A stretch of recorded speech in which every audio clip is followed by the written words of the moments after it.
the amount of information and change and shift and therefore adaptability that we all have been sort of asked to embody and practice and achieve has been pretty staggering.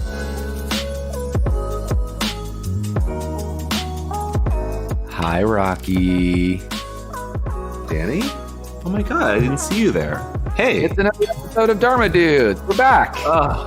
We're back, baby. I've been cleared. I no longer have COVID. So it is safe to record a podcast, I'm told. I'm glad we're back, and I'm glad we're delivering this last and final episode. Just for all the listeners out there, so you're all aware, this is going to be the last episode of the year, and then we'll be back after New Year's because I'm taking some time off. Rocky's taking some time off. Everyone's taking some time off. So this will be the last episode. Rocky, what do we get into this episode? We get into it, honey. We get into it.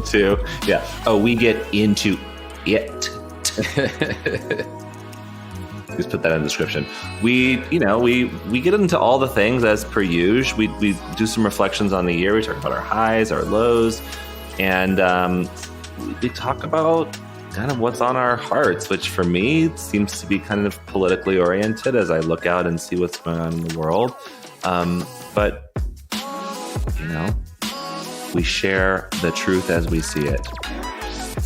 I'm into it. The one thing that we also do is we also play. Well, we did the high, the low, and then we did the hero. And speaking of heroes, you will hear our heroes in this episode, but y'all listeners out there are also our heroes because without you, the show doesn't happen. So you could also be our superheroes if you go to iTunes and leave us a review. Ooh, that was really good, Danny. Right? Smooth, huh? Subtle. No, but hey, if you like the show, what's it? Go for it. That's okay. I was going to sing Hero by Mariah Carey. It's fine. I'll save it for later in the episode. Perfect, my God.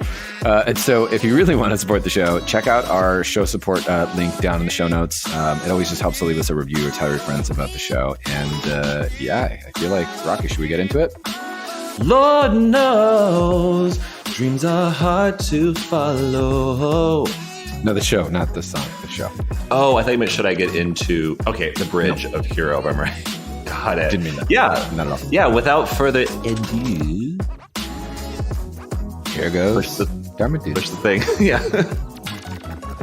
Look at the Rocky, you're getting a dog? Look at him. Hi, welcome to the show. Wait, this is breaking news on the show, Rocky. You're getting a dog. Well, I thought this was a safe space and confidential. I didn't realize we were sharing this with our millions of viewers, listeners. Oh my God, Rocky, you just texted. Okay, those of you listening, Rocky I'm putting this in the show notes. Rocky, look at this dog. I mean, have you ever seen a face like that in your life? I mean, yeah, I've seen other dogs. Have you ever seen another dog before? Okay. He's my best friend. I love him. He's the only one that understands me. You'll never understand me like him. Welcome to Dharma Dudes. None of you will. Don't even try to get me. You'll never get me like he does. I've never even met him. He loves me. He loves me. He's too attached to me. It's unhealthy, but I can't quit him. I've only seen two pictures of him. He's so attached to me. It's his first real relationship. Sums up 2020, everybody. Don't look at me.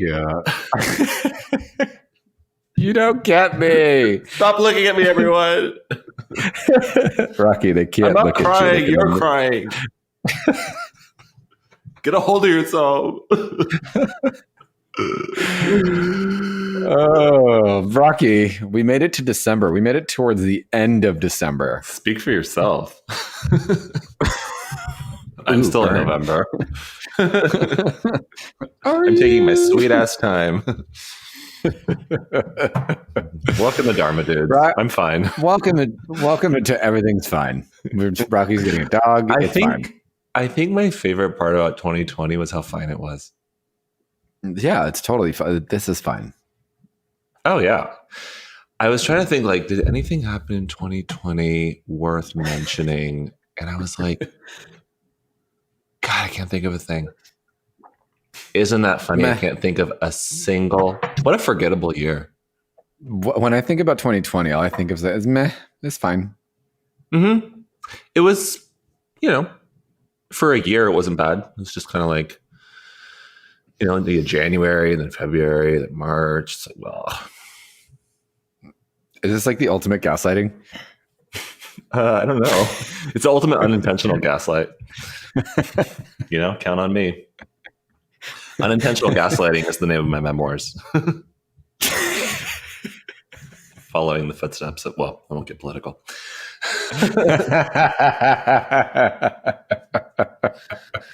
Another memoir recently came out that followed a similar trajectory.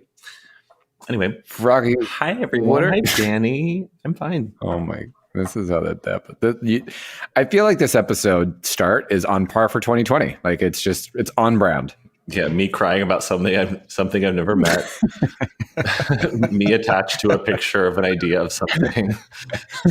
Me screaming at no one. Yeah, and intentional gaslighting. Yeah, on brand, on theme. Thank you guys for tuning in. We'll see you in 2021. 2021. Yeah. My favorite part about the calendar year is how at midnight on December 31st, everything corrects itself. And it's a brand new year. No. Is that how it works? We'll see. TBD. Yeah, if you like 2020, you get ready for 2021. 21. Danny, how are you? 2020. I'm all right. TBH, I took that week. So I took a week off for Thanksgiving, and it was the first week I've taken off in a while where I haven't done anything. I did do that camping trip over the summer with some friends, and even that was, although it was like Burning Man. No, I don't want to talk about that. Because you usually call that a camping trip with friends, right? Burning Man? Yeah. Going on that camping trip with all my friends. Burning meh. Burning meh. Yeah. So I took that camping trip, and it was still a lot of work. And I don't remember if I discussed it on the podcast, but it was a beautiful trip.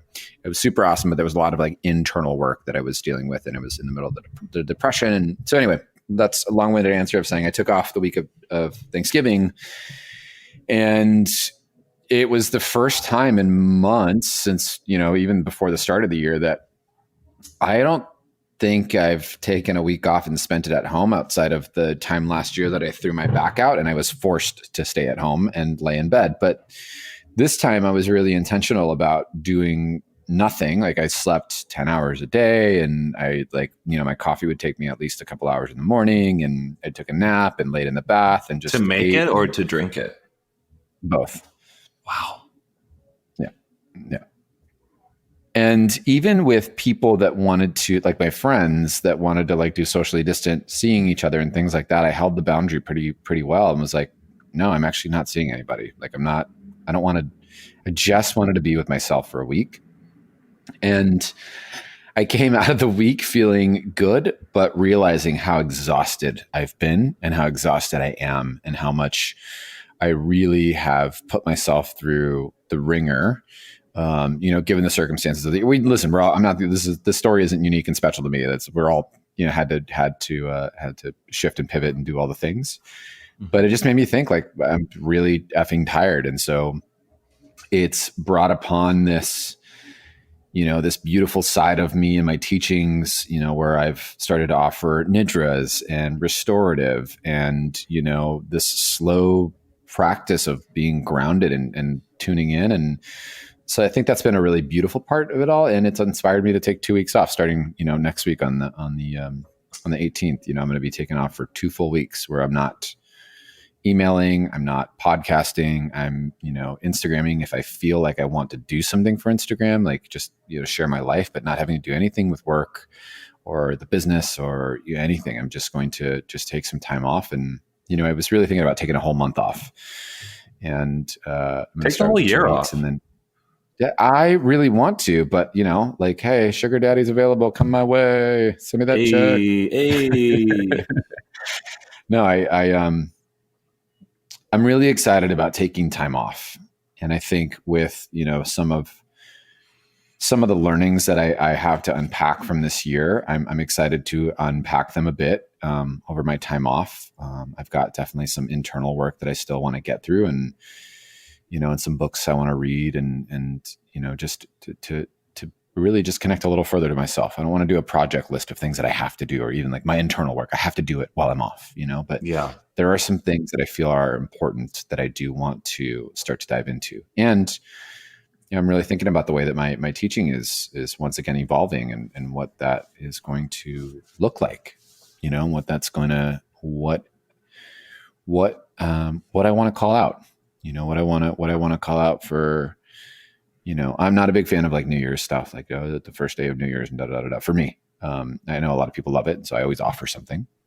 But for me, it's more important to start thinking about my seeds over January and February, and then starting to plant them in March with the spring, and then letting that go from there. So all in all, I'm doing well. I'm fine. This is fine. We're having fine. Okay. Yeah. No, I mean, sounds good. Well, I feel like everything that I say that is sincere now sounds sarcastic, but it's not. I really do love that journey for you.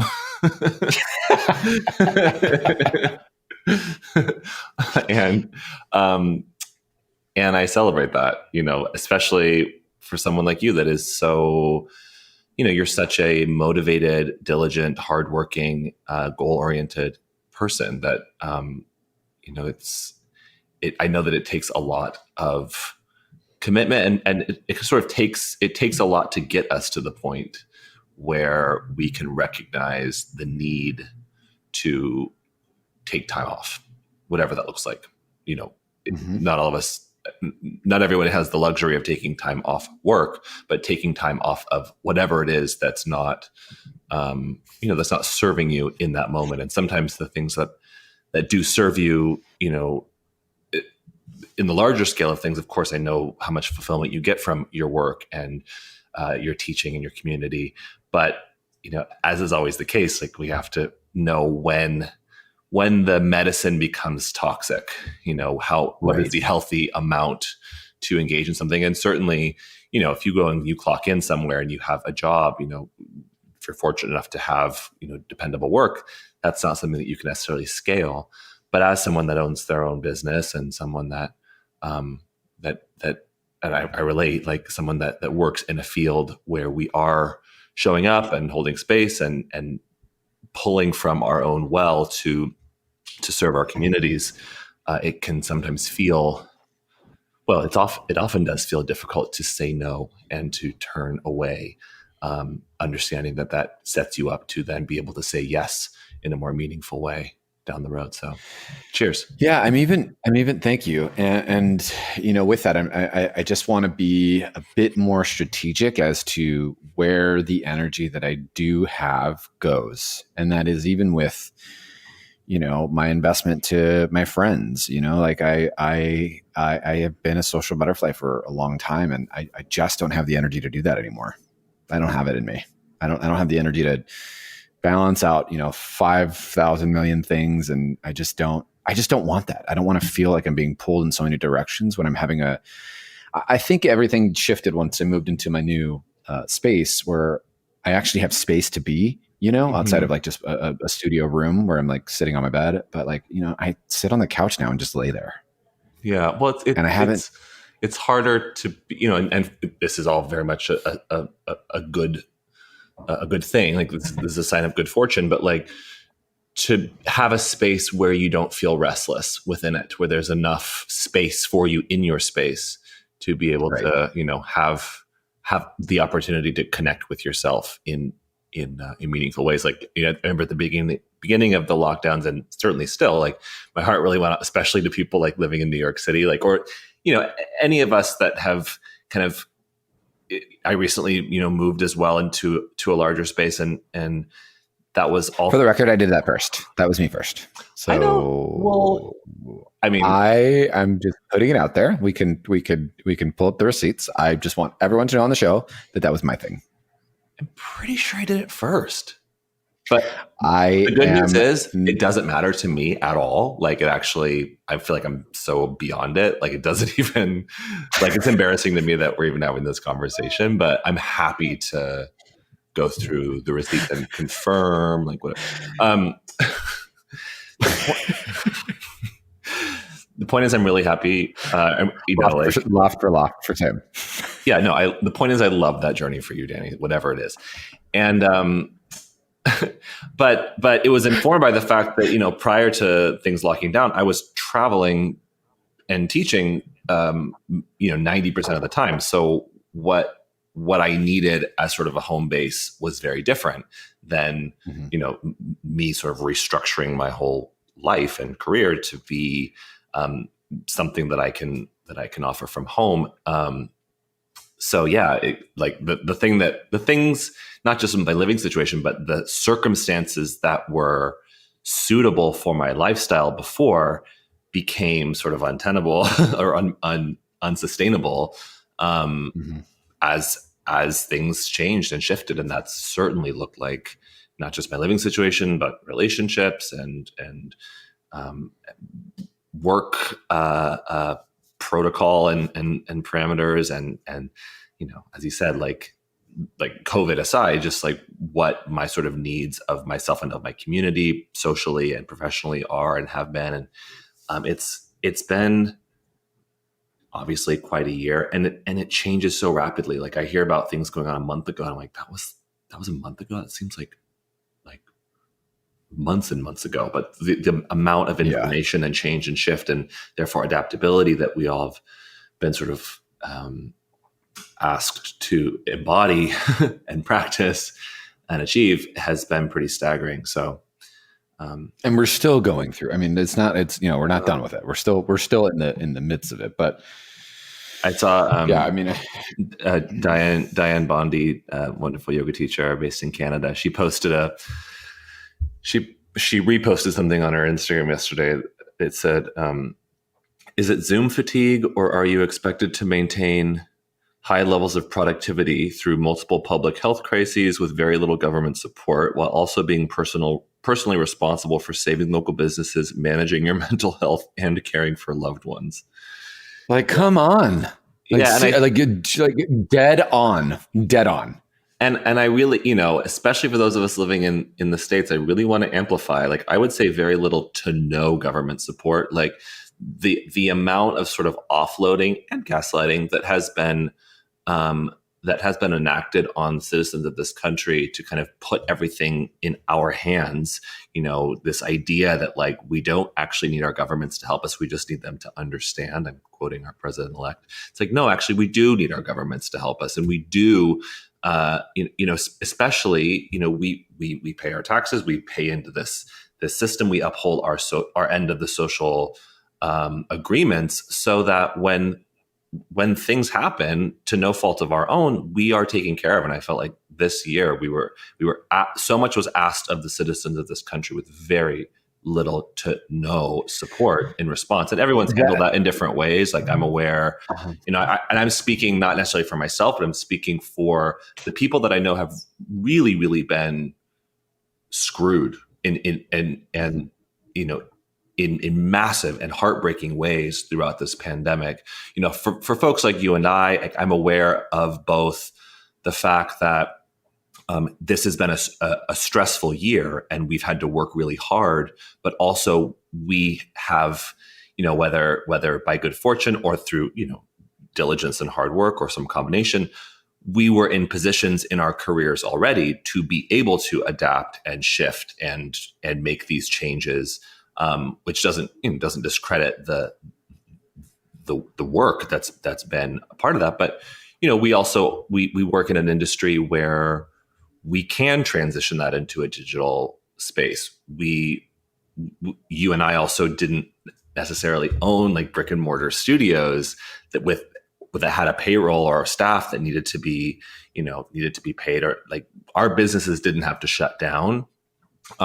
We just had to shift them and transition them. And so I'm aware both of our work, our the expectations placed on us and the stress of adaptation, but also our privilege and our good fortune to be in positions where, we've been able to, I think, adapt in ways that are good for us. And also the grief and the loss of things as they were and how that's been. But I'm also aware, I live now in downtown LA, and outside of my window, like a block away is like the beginning of Skid Row. And I see, the real life evidence of what, what a Great Depression and what a huge economic recession and like what evictions and job loss, loss of healthcare. Like I see what that looks like in real time in front of me, and I'm aware of the very dire ramifications of what we're experiencing right now in this country. And right. Yeah, it's heartbreaking. I mean, it's you hit a lot actually. You hit a lot of things. Like, so okay, I guess my idea of this episode is a little different than what it's become, and I'm totally okay with it. I still want to play a game with you. Don't let me forget that. Sure. But you hit the nail right on the head, and I think this just sums up the year. Like for me, I think that we were put in a position, right, where we were, like I understand that everyone's doing the best that they can, and if anything has showed us this year, specifically in the States, is that these systems are not meant for us. It feels like in a lot of ways, they don't really give a shit about us as citizens of the United States. You told us to go inside and to not work, and you shut down all of our businesses, mine included. And I had to go into overdrive mode, and so did so many other people. And thankfully, we made it work. A lot of people did not make it work. And what you gave them was a check that pretty much, you might as well have like not given them the check, because it probably would have felt better. And then you told them that they then had to start going to work because you weren't going to help them out at all. And then you told them they had to not go to work. And then you tell people, and I was in the restaurant and bar industry for 10 years, you tell them to start opening things up. And then based on no science and no data, you then have them spend all this money on all this equipment to make this thing work. And then you pull it away again. Like these people don't have, it's just, it's mind-blowing. What's been exposed in this time, I think, in such a massive way to me, is the great lie of lack, of shortage. The fact that, and like I will get a little political, the fact that when the lockdowns happened, our government, and there's like, this is a bipartisan thing. Like my blame is not pointed at one person. It's kind of pointed across the spectrum that like our government passed the CARES Act, which is the largest upward transfer of wealth in human history. I mean, trillions of dollars were literally printed to bail out large corporations, while the citizens got in America, a one-time $1,200 check. In other countries, like my friends in Germany and London and in Europe, like they nationalized their payroll. Between 70 to 100%. They said, please stay home, and we're going to send you a large percentage of your paycheck so that when things open up again, you go back to work. So businesses didn't have to close. I think Germany was, last I checked, like 3% unemployment. It sucks being locked down. People are restless, but they're not terrified for their lives, not just in terms of the pandemic, but in terms of their actual like ability to live and ability to like pay rent and take care of their families. But in our country, our government did 0% of that. And the idea that it's like, as a quick kind of like, let's do something. I understand, the unemployment plus up and the $1,200 payment as like, let's do this until we can figure out what we're going to do. But it's December. And I mean, like it's a deep dive, but like the negotiations that are going on now and what actually has been negotiated upon, like a stimulus bill was just passed. Last I checked, there was no stimulus in it. A liability shield for corporations. So it's to your point, like what's been exposed is that this lie, this myth that like we really want to take care of people, we just can't afford it, has been completely laid bare, because you can afford it. You can afford to give it to corporations. We can always afford to pay more in taxes, to send, to start more, for profit wars around the world. The money is there. It's just the priority is not to actually take care of the citizens. And it's just so foolish because when there's more money injected into or placed within, the hands of citizens, there's more to keep the economy going.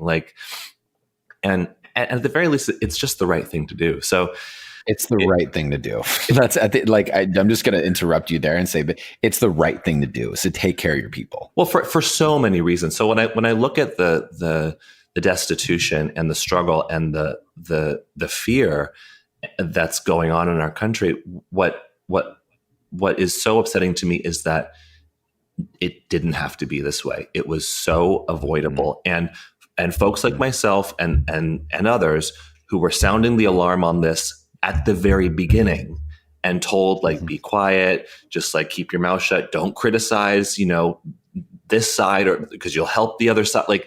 Now it's all come to pass. And we both live in pretty liberal cities and pretty, relatively privileged cities as well, where a lot of people have been able to work from home or kind of rest on their investments, or, they don't quite have a grasp of the conditions of what a lot of people are experiencing in the country. It's very easy for those people to stay indoors, work from home, do their thing, tell everyone to wear their mask. Meanwhile, and feel kind of better because it looks like, the big bad guy's gone. But when you look at the mechanisms that are at play, I see very little sign of hope besides the vaccine and besides things being able to get back up and running again. But 60% of businesses have closed, small businesses have closed, and a large percent of that is permanent. So it's this, that's why I make the joke. I don't mean to be so negative on the podcast, but it's just true. This idea that everything's going to right itself when the clock strikes midnight, when all of the seeds have been planted right now for pretty epic style Great Depression. I'm sorry to co-opt your reflection point here, but I do think I've sort of finally gotten to this place. I'm still a fighter. I'm still an activist. I still want to call out what I see as corruption, but I've sort of circled back around to this recognition that, okay, my job has to continue to be to help people enact their own personal agency and power to influence their lives. Because as much as I wish that the people in power would help, they're not. So what are we going to do? We have to empower the individuals and then empower the communities, and in whatever way that might be, and certainly I don't come from a tremendous amount of privilege myself. I know the same is true for you. We have been able to leverage and advantage our own success through the yogic practices and good work ethic and a lot of struggle and a lot, it's but I don't, just because I've gone through that, I don't want it to have to be that way for everybody. I didn't even occur to me in the midst of all of that it didn't have to be that way. I just assumed, I just assumed that's the way it was. But my heart really goes out to anybody that's been struggling through this. Not to say that it's not a struggle to be isolated, to be alone, to contract the virus and have to go through the process of recovery, but for those whose lives have really been turned over by this in ways that have pretty dire consequences for themselves or for their families, for their dependents, just lots of love to you. And I'm so sorry. It's really heartbreaking. I'm sorry. Yeah. Pause and sigh. Yeah. Well, and I think the yoga practice, for so long, I think it was, what am I trying to say? The yoga practice for so many was this sort of retreat, literally or figuratively. I'm going to go to class and turn away from these things that are concerning me and focus on my body and my alignment and my breath. And I don't know. I feel like my practice has really changed this year. My approach to teaching has really changed this year. And it's really deepened my capacity to really feel and empathize, not just with myself, but with others. And, it's, and recognizing when there is injustice happening and there is wrong, evil occurring, it's okay to be angry about that. It's not like, oh, we need to just stay positive. Like when your brothers and sisters are being abused and taken advantage of and mistreated, it's okay to be angry. It's okay to when an alarm needs to be sounded, it's okay to raise your voice and sound the alarm. Sound the alarm. You know? I agree. 100%. And it's also, for folks that aren't aware of it, it's also very upsetting and disappointing when you're sounding the alarm and you're being told that you're the problem. Like, you need to be quiet, you need to calm down, you need to like contain your anger. It's like, if you see somebody's hair on fire and you start screaming, you're trying to help them. It's not like right. Yeah. Anyway, so I was going to say, go on that one. Oh, it's much needed to be. It needed to be said. So it's a catharsis. It's hard to not. It's knowing that people are listening. I know people listen around the world, and it's different everywhere. I think there's a lot that isn't necessarily covered on, certainly not covered in our corporate news system and media. And I think it's important to speak. People tune into Dharma Dudes for that. Well, unless reporting live on Dharma Dudes. I mean, if MSNBC wants to give us a contract and pay us like $8 million a year, we can certainly change our tune. But like, as of now, we're not owned by anybody, so like, we can say whatever we want. All right, Rocky. So I'm just going to like completely steer us to the left now. I'm just going to go completely to reflection time, smooth transition. Nailed it. I'm going to look at the picture of this dog's face while you do that. It's going to make me feel better. Okay. That dog is I'm totally posting it in the show notes. Actually, we're not going to do a picture of us on this cover. We're going to do a picture of the dog. Oh my God. Arthur is his name. Okay. Oh my God. So as we do with the year-end, review episode, I thought we would play one of my favorite games. And I wanted to do it for the year versus, sometimes we do this at Burning Man for the day or for, some just whenever in general, but I want to do high, low, and hero for the year. Your high, your low, and who is your hero? Am I going first? I mean, either or. I can start to think about this too. I think I have I feel pretty solid on a couple of those. Gosh, you can do high first, and then I'll do high next, and then we can. Well, I just want to say, like, in light, like everything that I just said, notwithstanding, or withstanding, is it standing or notwithstanding? Everything I just said is true, and like what's so interesting about it's the transitive property. If everything I said is true, and I'm about to say, anyway, I also had an amazing year. Like I so many things can be true at once, and I think the high. This is high-low hero. This is high-low hero, not bragging. Oh, sorry.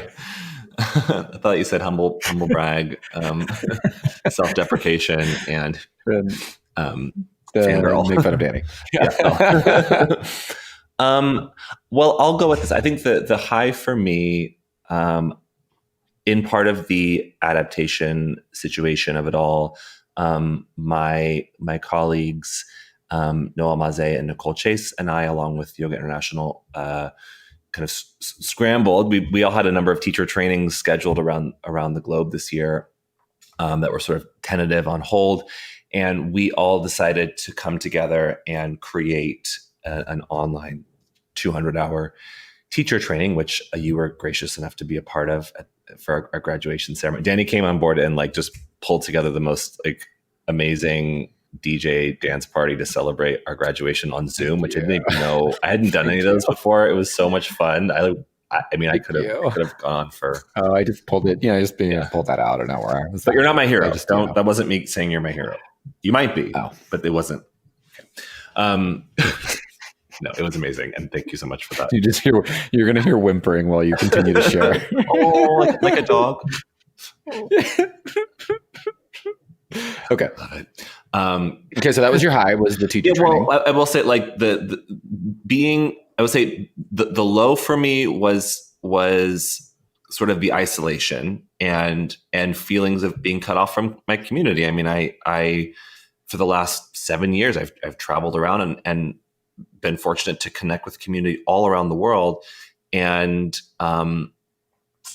and not just with yoga, but I've made friends and partners, relationships like around the world that were sort of built upon my ability to travel and my ability to go and see these people that I love and care about and have connection with. And so kind of being told like, you can't do that, and then trying to foster and continue these connections was really hard. And I'll say the low for me had, really had to do with kind of the grief around some relationships more than others, but some significant relationships in my life that I've been distanced from through the pandemic. But the high has been kind of in reveling in that paradox that I've taught some of the biggest classes of my life. I mean, I taught a class on Facebook with thousands of people in it earlier this year. I just graduated the largest group of international students, almost 250 students from around the world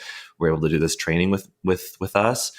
And there's something paradoxically so beautiful and enriching and weird and incredible about being able to connect with so many people at such a time where it's so important, and also be alone in a room by myself. Like, just the bizarreness and the fulfillment of that was really fulfilling and beautiful in a lot of ways. So I anyone that's listening that's done any of my trainings this year and worked with me, I have so much gratitude for your willingness to adapt and to find new ways to learn and connect, and for bringing meaning to the work that I do. Because were it not for that, I would just be sitting in a room by myself, twiddling my thumbs, trying to figure out how to feel like I'm of value in this world. So shout out to all y'all.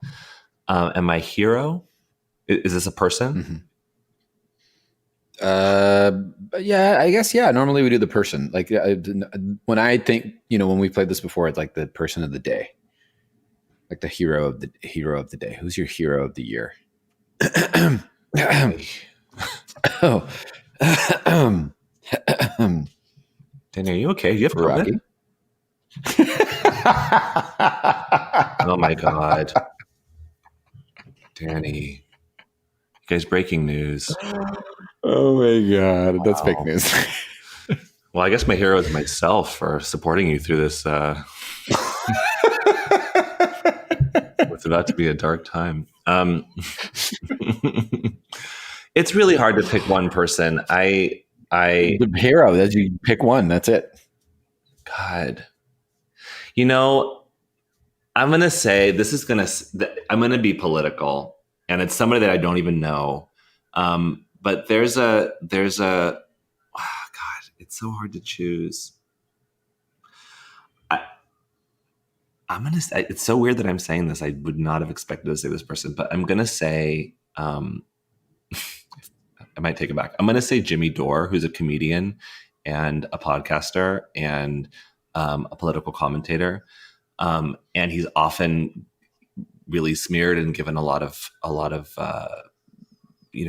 flack for shouting about what I think is true and what needs to be said. And he's, I don't know this person, but he's one of the most empathetic and compassionate people I've ever experienced. But it's manifested for him. He sort of channels this anger when he speaks out about the injustices he's seeing and is willing to speak truths that are pretty inconvenient to a lot of people, which I think just takes a lot of bravery and a lot of courage. And why I say I feel like he's my hero this year is because, not that I like just fully subscribe to single thing he says, but he's shown me, as I was saying before, that anger and outrage can be born of deep empathy and compassion, and that it's empowered me and given me sort of an example of not wanting or not needing to feel like it's my job to please everybody, but it's my job to speak what I believe to be true. And this year, especially, I've been called a lot of things this year online for saying what I believe needs to be said. I've been called a lot of names. It's been hard to speak out against things that seem to have a lot of guard dogs built in place around it. But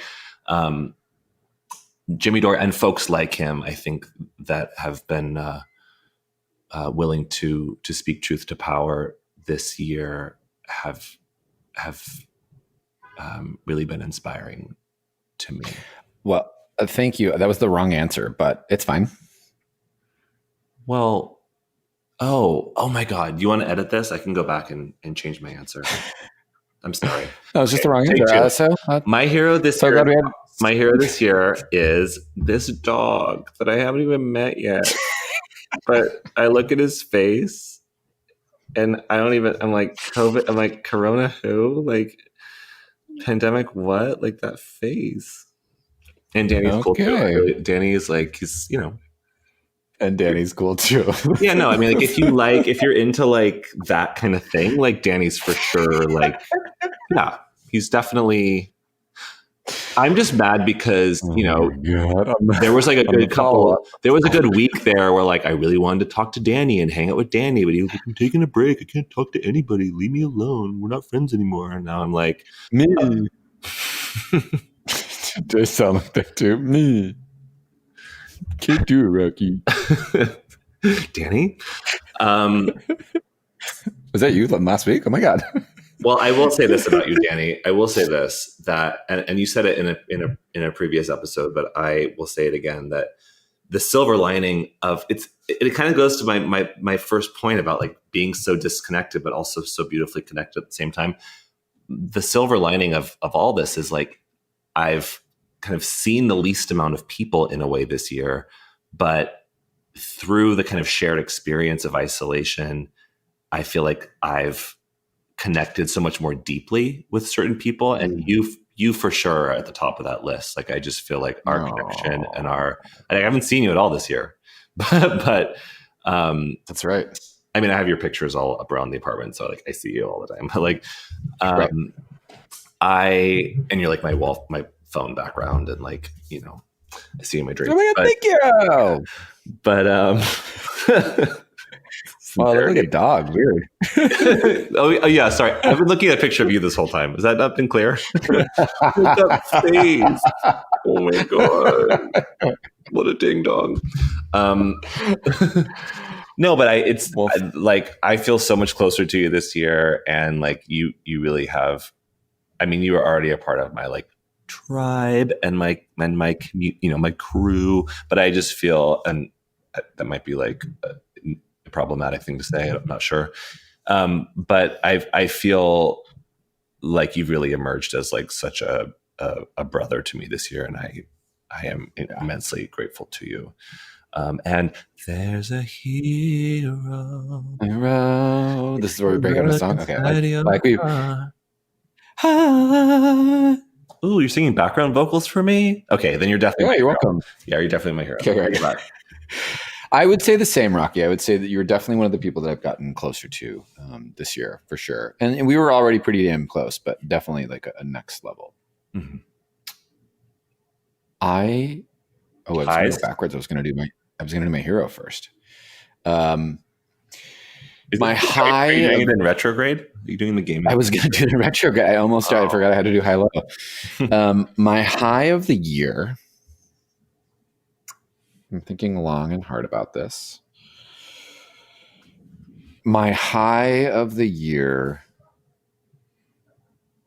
would probably have to be. Oh man, this is such a toss-up. I did that camping trip with the boys this summer, and we took a while to plan, and we made sure we were being really safe about it, and we had to do all the COVID stuff, and we took the RV out for the first time, and it was like maiden voyage, and so there was a lot of like fun things to figure out, but I was in so much like inner pain that this trip was very nourishing for me, but it was a lot of work. It was hard. It wasn't like I just was like, oh my God, I'm happy again. It was like I excavated a lot of really deep sadness, you know, and I cried a lot. And like I let myself be held by these three other, you know, close friends, you know, and other, you know, three other queer men, which is another layer of this, to just not have them be catty or mean, but just three queer men hanging out in the same space, loving each other. And that trip completely changed my life. Like I can honestly say that. I see it every time. I say it every time I see them together. I'm like, you guys literally changed my life this year. And it was hard and it was brutal, but that was my learning. That was like my Burning Man this year. I got my big lesson from that. And, you know, it really, that was my high. It was so beautiful to be surrounded and to let myself be loved on like that, to let myself be held, because I do hold for a lot of other people. And I was just completely blown away. I had, you know, one of the days we went rock climbing, and I did my first lead climb, which was when you climb on a harness and a rope, but there's no top rope, so you're leading the rope up and setting the climb as you go. So you just have, you know, someone down below spotting you for a couple feet, and then it's all you. Yikes. I call that a nope climb. Yeah. Yeah. So that was like something that was like really cool. And, you know, it was just a really beautiful trip. And it was a really like, I don't know, I felt like I just really stepped into, I feel different, you know, I feel different. It's just another layer of that. So that was definitely my high. I love that your high was like, I love that your high, you know, Burning Man didn't happen this year, but I love that your high was a camping trip over the summer with queer community. Like, I love that you created that for yourself. Yeah, it was important. Yeah. I mean, like, what was taken away in terms of like this beautiful experience every year that I know is so meaningful to you. You were able to facilitate it for yourself and for like your close tribe. That's beautiful. Yeah. And I wasn't invited. And it's still. How's that dog? How's that comedian, huh? Oh, you mean my heroes, my personal heroes and best friends? your comedian friend find you a new trip? My low was, you know, I mean, this my low, obviously. Was it not being my hero? Definitely not being your hero. My low was obviously, you know, I didn't get to see a lot of people this year, you know, from different trips, and I was going to be, you know, traveling around and doing like, I miss that part. But my low probably is definitely for sure Burning Man. Like that was there was a lot that was taken. Actually, I lied. I think my biggest low was Yoga Tree closing down in San Francisco. Mm-hmm. That was, so it was the same weekend of Burning Man when they announced it. And there are a couple of things that I identify myself as, you know, like I'm Danny, the yoga teacher, and I'm Danny the burner, and I'm Danny the queer man. And sometimes I'm, you know, all the other things. And Danny the ding dong. Those happen.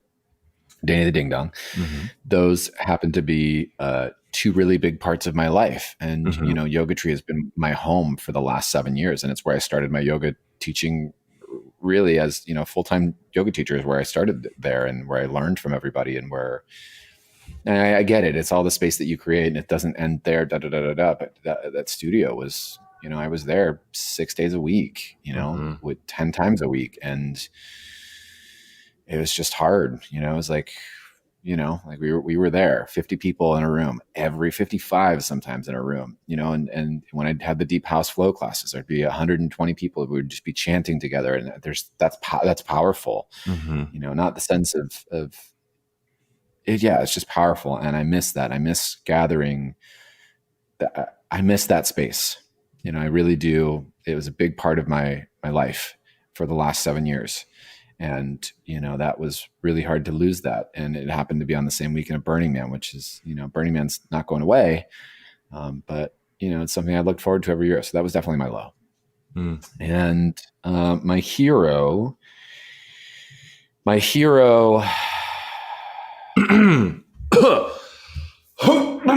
sec. Rocky, you got COVID again? Oh my God. Oh no. You're totally one of those weird cases. You got it twice. I've had it this whole time. Weird. I'm fine now. my hero this year. Oh my God. What? It gets a little. No, My it's hero fine. this No, I year. didn't do anything. I'm just hanging out. Whatever. Well, this is so awkward for you right now. Actually, it'd be really awkward if you said it was me, because then I feel bad. So Rocky, it's you. It's totally you. I know. No, I think my hero was or is still today my friend Matt. My friend Matt. He was a yoga student here in the city and came to my classes, and we became friends. And he's a grown up. He's got a husband, and they've got a 16-year-old daughter, and he's a dad, and he's got a family, and he made it a point to, when this thing started, he was like, I know that he knew, I think, that the community was a big loss for me. And he picked up on, obviously me living alone and in my small space, he'd been there before, and he just really went above and beyond. He would show up at my house and make me go on walks and make sure I was eating and hang out and just share space. And he's still to today, he's still doing it. He's just checking in on me and just like truly above and beyond what I feel any human should do. And, I'm so thankful for him in my life. He's become a really good part of my life. And, I didn't see that coming. I didn't see that coming. Well, shout out to Matt. Thanks for taking care of our boy. Yeah, I called him my anchor this year. He definitely like, and he was like my biggest cheerleader when I was like depressed and like down. He would just be like, "You're crushing it. You're doing great." Like just truly there, genuinely there for me. Just straight up, like nothing in return. Just wanted to make sure I was okay and love me. It was great. It's been great. You're worth it, Danny. God damn it, I'm worth that. Well, worth that. First of all, I don't like my answers now but I don't think that I could provide any answer that I would like, because we can re-record all this whole episode. We can redo this, all of it. Have we been recording this? I thought this wasn't rehearsal. No, not rehearsal. Hi guys, welcome to Dharma Dudes. Hey, this is awkward.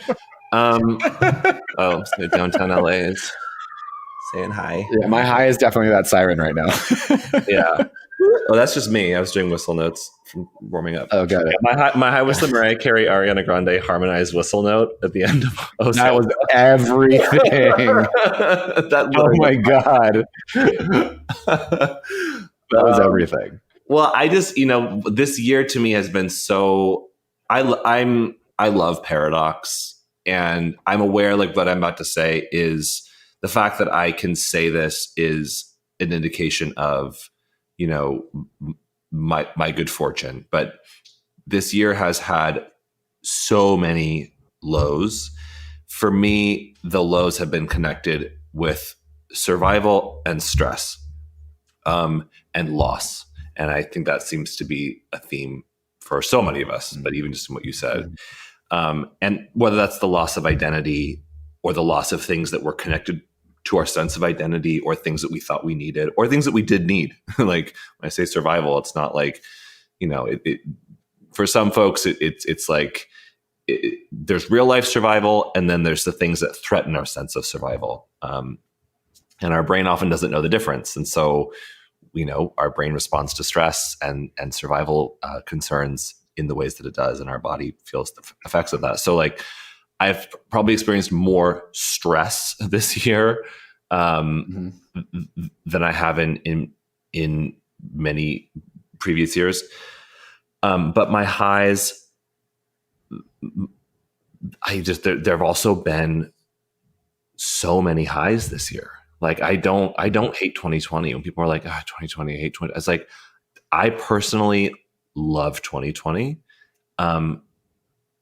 And it's not because like it's just been so great for me. I just feel like there's been I'm the kind of person that I'm like, I'd rather pick up the carpet and like see all the dust and dirt and like the mess, and then, you know, start to clean it up, then just keep the carpet in place and be like, everything's fine. Right. And I feel like, you know, for folks that are kind of celebrating right now, this, you know, again, I won't get too political, but like celebrating this like quote unquote return to normalcy and this idea that we're going back to a time of everything being fine. I'm like, let's not forget that it was the times of feeling like everything was fine, maybe for you, that led us to a period of time where things were exposed to really not be fine. So I don't celebrate going back to anything or going back to normal. Like, I feel like this year, we can't know yet, you know, what the effects of this is going to be for those that, you know, have been fortunate enough to survive the year, both, you know, in our health and in our livelihood and our being. Yeah. So, you know, it's impossible to make a general sweeping statement about what all this is and what all this means. Cause, you know, economically, K-shaped recovery, a lot of people are going up and a lot of people are going down. It's going to feel very different for a lot of people. But yeah, like, and so many heroes this year. It's been to select the person that has been the most, you know, it's like in every area of my life, there is the person or those people that have been just incredible. Like, I feel like I'm giving an award speech. Like, I want to thank. I like to start by thanking. Like to thank my mama. Yeah, no, but truly, I mean, what I'm realizing through this conversation is I need to write some letters this year of like gratitude. Which dear myself. Yeah. Dear picture of this dog I've never met.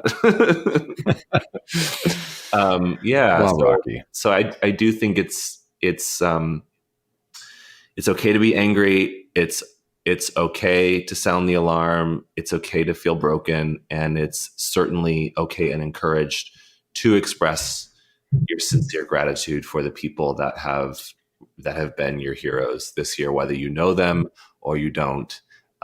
So I thank you, Danny, for being one of my heroes this year for sure. And all of our listeners and all of your listeners, thank you for giving me a platform to share in this way. Like, thanks for welcoming me to your table to be able to put my voice out there into the field and connect with people like this. I'm like, Jada, welcome to my table.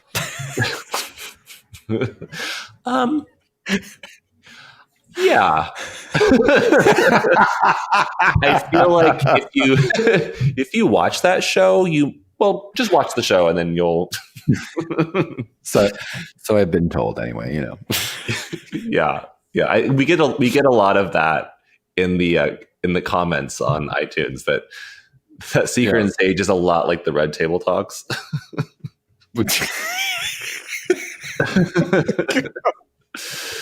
I'm done. Okay, well, on that note, bye. Bye. See you next year. Well, Rocky, I mean, I will say though, I'm super thankful that we've made it through this so far, and that we've had this. You know, this keeps me grounded and anchored, and I'm glad I've got to share another year of my life with you and with our listeners. And the show, we're still doing this. It's pretty great. So I'm just and it occurs to me too, like we started this year together, if you recall, which I know you do. We led a New Year's retreat at the beginning of 2020. Who would have thunk? Remember that? Blocked it out of my memory. But remember we went to Mexico together, and remember when you said you don't like setting New Year's intentions and doing all that stuff? And I'm thinking, like, we did lead that New Year's retreat together. Shout out to all the people that came on that retreat with us. Ultra triggered. Apparently Danny hated the whole thing. No. Come with us again next year. but I'm grateful to have started this year with you and to be ending the year with you and to have had such meaningful experiences this year with you. And may we forge on and continue adapting and expressing our resilience, and our empathy and our compassion and our diligence as we move into the new year. Rocky, I just have one thing to say to you. Loft for loft, for Same. C, For now. for C, for full, For later. for full, for later, For group. for same. No, yeah, same. Can we change Dharma Dudes in 2021 to just law for same? Hashtag loft for loft. Hashtag plant dad for same for loft. I don't think we need to subject our listeners to this anymore. Can the show notes just be that I'm fine with the guy sitting with all the plants? Yeah, totally. And it's us. And then the description can just be Rocky and Danny share inside jokes that they text each other that no one cares about. And bore you. Yeah, I'm down. Okay, cool. Well, tune in for all that, which is AKA just more of the same. Until the next Dharma Dudes, this is Danny and Rocky saying peace out. Saying peace out.